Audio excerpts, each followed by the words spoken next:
Should you become a realtor? Most people who want to break into real estate, they actually think that that's the move.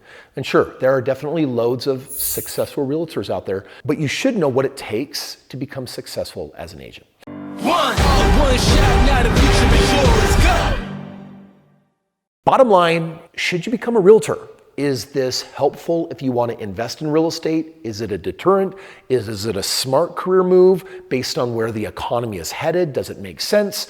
All of that is coming your way right now. And before we dive in, grab the free handout linked below. All of the information in today's video has been condensed into a single infographic that will leave you with all the information. All right, let's start with what a realtor actually is, because I think a lot of people misunderstand it. A realtor is someone who is licensed to sell real estate. You study, you take a test, and it seems like the job is all about homes and contracts. But the truth is, realtors are more like sales reps than anything else. They find clients, they do show homes, they negotiate deals, and they close large sales. So when a deal closes, they earn a commission, typically 2.5% to 3% on the sales price. Sound familiar? It's like any other sales job. The product is just real estate as opposed to something different. But the activities are just like any other sales job. And don't get me wrong, sales jobs can make really good money. In fact, it's the highest paying profession. And it's basically where I started out as I was learning to invest in real estate. But I also know that it's not for everyone, because you're going to be making cold calls, you're going to be networking, knocking on doors, you're going to be running open houses. You're basically following up on leads that you've been nurturing for several months, and you're hoping that they're finally ready to make a move. And at the end of all of that, there's no guaranteed paycheck. There's no salary.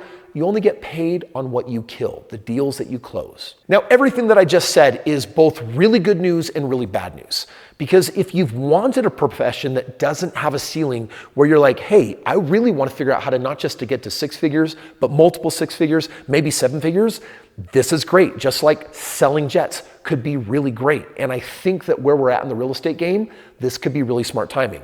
However, you have to know your own proclivities, your identity, your nature, what you like. Because if you're shy and you're verklempt and you're nervous, then you think this is a game of homes. This is a game of sales, and you need to know that.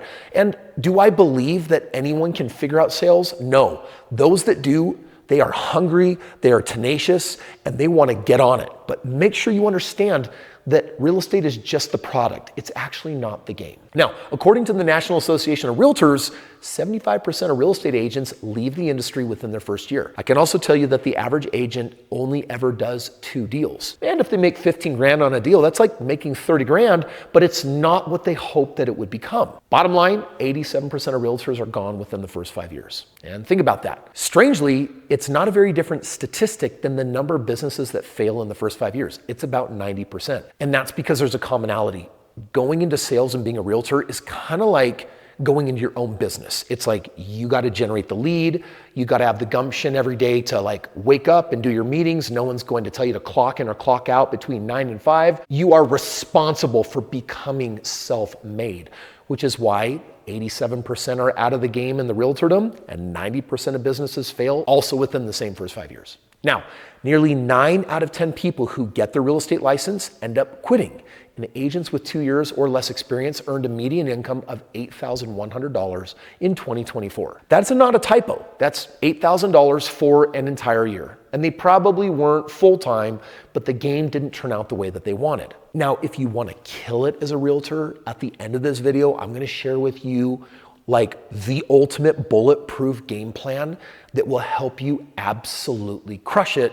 But at the same time, let me also talk you out of it as I reveal the reality of it to see if it's for you or not. Here's the thing that most people never realize. You do not need a real estate license to invest in real estate. These are 2 completely different games. One is investing and one is a job. And people confuse them all the time. A realtor helps other people buy and sell homes. A real estate investor owns the homes and builds wealth from those homes. One is a job, like I said, and the other is a wealth building vehicle. So let me make this simple for you. Being a realtor might be for you if you generally love sales and you're good at it. You're a people person. You want to become more charismatic. You want to become more outgoing if you aren't there already. You get energy from meeting new clients. You're not introverted, right? Like you're building relationships. You're comfortable with inconsistent income because of the promise of possibility in the future. And you have the discipline to keep grinding day in and day out when nothing is closing. And you want a career, not necessarily an asset base. Now, being a real estate investor might be for you if you want your money working for you instead of you working for it, right? You want to build something that pays you even when you're on vacation, and you're okay learning a strategy and executing it rather than chasing clients. Most people start their investing journey on the side. They work a day job, they save up money to start investing, or they find a strategy that uses OPM, other people's money, so they can get in the game even earlier like I did. Either way, you want to build real wealth. You don't just want active income, you'd rather own the game that works inside someone else's. Putting it a different way, when you're an investor, your real estate works for you and it's passive. When you're a realtor, it's a full-time job and it's active. The real estate for the investor is going to multiply with the passage of time. And if you start small with just one home this year, in 20 years, you could have a small portfolio of homes worth several $1,000,000. But that realtor 20 years from now might have gotten really good at the game and maybe they're making $500,000 a year, but that's not assets. That's just trading dollars for time. In closing, the question isn't really, should I become a realtor? The question is, what do you want your life to look like? You don't just focus on the result that you'd like to have. You think about the day in and day out activities, and are they in alignment with what you want to do? Because in real life, if real estate is your aim, there are loads of strategies to get involved with or without money. And no, you don't have to become a realtor. And if being an agent piques your interest, but you're not sure, I highly recommend you look into all the other ways of doing real estate. Look at wholesaling, house hacking, lease options, fix and flips, even becoming a private money lender. Each one of these has a completely different day-to-day, a different risk profile, and a different lifestyle attached to it. In fact, plug it into AI and compare what does my day-to-day life look like, and that will give you a better indication of what's going to work for you rather than the dollar signs of how much money can I make. The point is, there's no single door into real estate. There are dozens, and your job is to find the one that fits you on a day-to-day level. I hope this helps. Comment below, let me know for sure. And one last shout out for the handout. If you want to get all this information condensed into one simple infographic, I've made it available for free in the description below.